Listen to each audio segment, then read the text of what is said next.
متابعينا الكرام، مرحبا بكم. كنتمنىكم تكونوا كاملين بخير، وانتم كتشوفوا معنا هذا الفيديو اللي غنتلاقاو باش نهضروا فيه على المستجدات والاخبار ديال فريق الرجاء الرياضي. اخبار ديال فريق الرجاء الرياضي اللي كثيره رغم توقف المنافسات الكرويه في المغرب، ولكن كاين مجموعه من الاحداث اللي خصنا ضروري نهضروا عليها ونمدوكم بها اولا باول. وما تنساوش تكملوا معنا الفيديو حتى الاخر، ودعموا الفيديو بلي جيم ولي كومونتير والقناه بالسبسكرايب باش نكبروا العائله الرجاويه ديالنا ونبداو لا فيديو.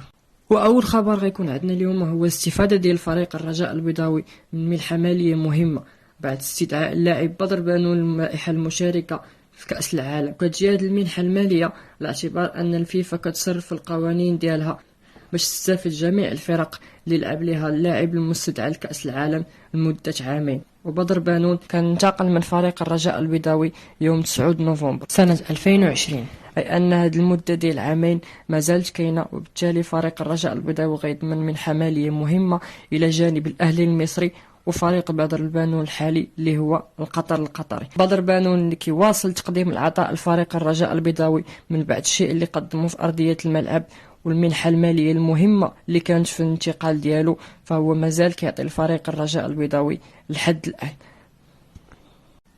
وفي نفس السياق ولا غير المتوقع غيغيب أنس زنيتي على المونديال، بحيث ما وجهش ليه المدرب الفريق الوطني وليد الركراكي الدعوة للمشاركة، وعودوا بالحارس أحمد رضا التاكناوتي للفريق الوداد، الشيء اللي استنكرته الجماهير الرجاوية أولا والجماهير المغربية وعديد من الفعاليات الرياضية بشكل كبير، على اعتبار أن أنس زنيتي كيقدم أداء جيد وعنده تجربة إفريقية مع فريق الرجاء البيضاوي، والكل كيشوف أنه أجدر وأحق بالمشاركة من الحارس أحمد رضا التاكناوتي، خاصة أنه في مباراة الديربي أنس زنيتي دار مقابلة كبيرة وتصدى ضربة جزاء، الشيء اللي ما داروش أحمد رضا التاكناوتي. أنس زنيتي غيبقى ديما هو الرقم واحد في المغرب والرقم واحد في قلوب الجماهير الرجاوية اللي ديما غتبقى تساندو.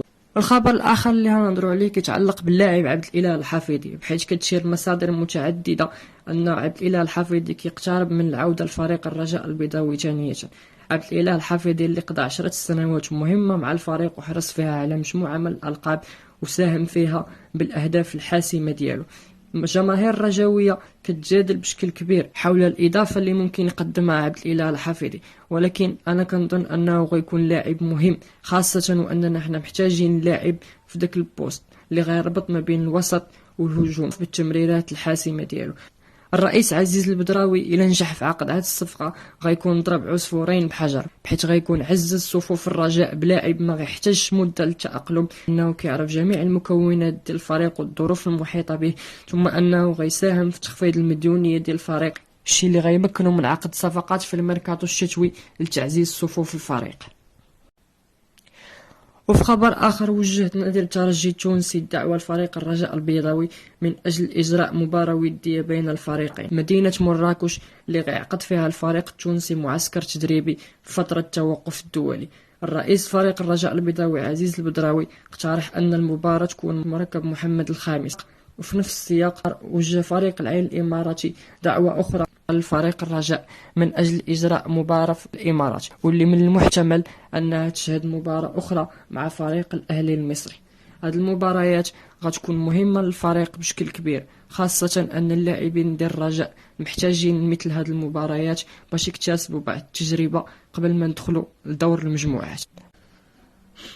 وفي خبر كيتعلق بصفقة المهدي مبارك، أبدى نادي العين الإماراتي معارضته لإعارة هذا اللاعب الفريق الرجاء البيضاوي على حسب ما أكدوا الناقد الإماراتي محمد حمد.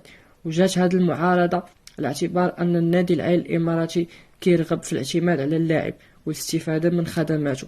الجماهير ديال الفريق كتعبر عن غضبها باستمرار من العطاء ديال هذا اللاعب المنتقل من صفوف الفريق الفتح الرباطي، وكتصر على إعارته لفريق آخر، الشيء اللي باقا ما استجابتش ليه إدارة نادي العين الإماراتي. وكيسعى فريق الرجاء البيضاوي للاستفادة من خدمات المهدي مبارك اللي كيعرف الإمكانيات ديالو ملي كان لاعب في فريق الفتح الرباطي، ودخل على هذه الصفقة بقوة. وحنا غادي ننتظروا الايام القادمه شنو غادي تجيب لنا بخصوص هذه الصفقه اللي بدون شك غتكون تعزيز مهم في صفوف فريق الرجاء البيضاوي. واخر خبر غنختموا به هو القرعه ديال دوري ابطال افريقيا، بحيث غيتعرف الرجاء يوم الاربعاء 16 نوفمبر على المنافسين ديالو في دور المجموعات.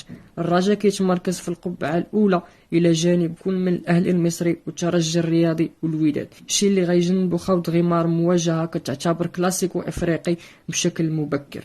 القناة الرياضية سبقات وعلنات في وقت سابق على أنها غتبث تفاصيل هذه القرعة يوم الأربعاء 16 نوفمبر منتصف النهار.